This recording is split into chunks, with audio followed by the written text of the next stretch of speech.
গভীর রাতে মুয়াজ্জিন মাইকে ঘোষণা দিচ্ছে, প্রিয় এলাকাবাসী ঘুম থেকে উঠুন, সেহরি খান। সেহরি খাওয়ার শেষ সময় আজকে 4:55। পাশ ফিরে উঠতেই যাব, তখনই খেলাম বড় ধরনের একটা ধাক্কা। আবছা আলোতে দেখলাম আমার মতো দেখতে পাশে একজন শুয়ে আছে। এটা আবার কে? ভয়ে ভয়ে তাকে নাড়া দিলাম। দেখলাম অচেতন, কোনোই কথা বলতেছে না, শরীর ঠান্ডা। কিছুক্ষণ পরেই মনে হলো একজন মারা গেছেন। চিন্তা করলাম এই লাশটা এখানে কেন?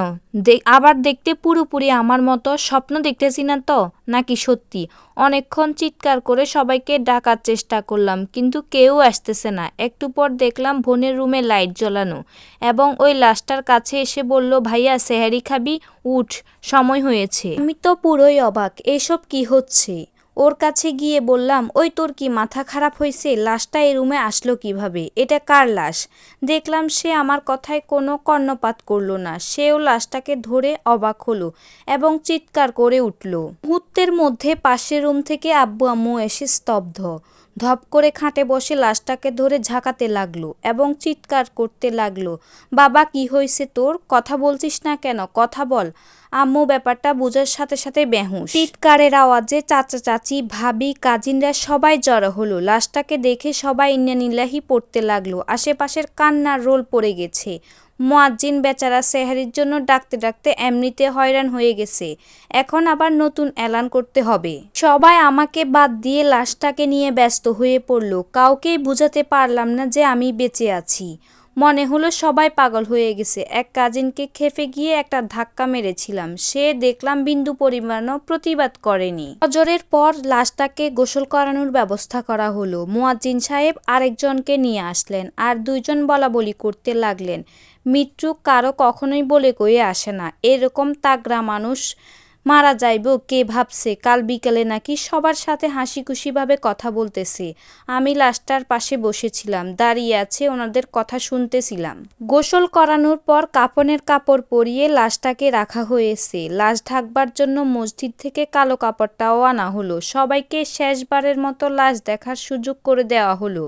এখনো আমার কাছে সবকিছুই পরিষ্কার নাই, কিছুই বুঝতে পারতেছি না। বাসার আশেপাশের প্রচুর মানুষের ভিড়, আত্মীয় স্বজন বন্ধু বান্ধব সবাই এসেছে লাশটাকে দেখতে। কত পরিচিত মানুষ কান্নাকাটি করতেছে, কিন্তু কাউকেই বোঝাতে পারলাম না আমি মারা যাইনি, আমি বেঁচে আছি, এটা অন্য কারোর লাশ। কেউ আমার কথা শুনতেই পারতেছে না। জোহরের পর জানাজা আজান হয়ে গেছে। লাশ নিয়ে যাওয়ার মুহূর্তে আম্মু আর বোনের লাশ ধরে সে কি কান্না! আত্মীয়রা কেঁদে উঠল। আহা, হৃদস্পন্দন এক দৃশ্য, অবাক ব্যাপার। একদিন আগেও ঠান্ডা সর্দি লেগেছিল, হালকা ও জ্বর ছিল। একদিন যাবৎ ঠিক মতো তারাবি আদায় করতে পারছিলাম না, কিন্তু আজ কিছুই মনে হচ্ছে না। আমি পুরোপুরি সুস্থ, আমার শরীরটাও তুলার মতো হালকা মনে হচ্ছে। যাই হোক, লাশটাকে ঈদগাহে মাঠে জানাজার জন্য নিয়ে যাওয়া হলো। ঈদগাহে অনেক লোক, একটুও জায়গা খালি ছিল না।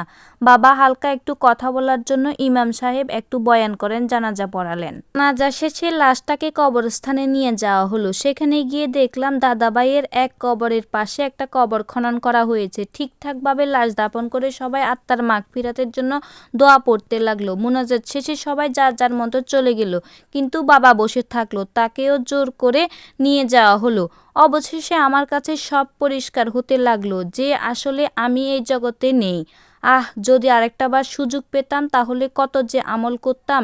সবসময় মাদ্রাসায় পড়তে থাকতাম, কিন্তু তা তো আর হবার নয়। একটু পর দেখি আমি ওই বডিটার মধ্যে যাচ্ছি। আমি পুরোপুরি নিজেকে ফিরে পেলাম। এ কি, চারদিকে এত অন্ধকার আর অন্ধকার। অনেক ভয়ে আছি, হয়তো এরপর মুনকার নাকির আসবে, বিভিন্ন প্রশ্ন জিজ্ঞাসা করবে, না পারলে কবরের আযাব শুরু হবে। শুয়ে শুয়ে অন্ধকার ঘরে পুরো ঘটনাটা চিন্তা করলাম, ভাবলাম এগুলোই হচ্ছে, একদিন তো হবে। হঠাৎ শোয়ার থেকে উঠে বসলাম, শরীরের প্রতিটা লোম দাঁড়িয়ে গেছে। প্রতিটা মানুষের উচিত এভাবেই মৃত্যুকে স্মরণ করা, তাহলে আশা করা যায় গুনাহ থেকে মনকে বিরত রাখা যাবে এবং কবরের প্রস্তুতি নেওয়া যাবে। আল্লাহ সকলকে হেদায়াত দান করুক, আমিন।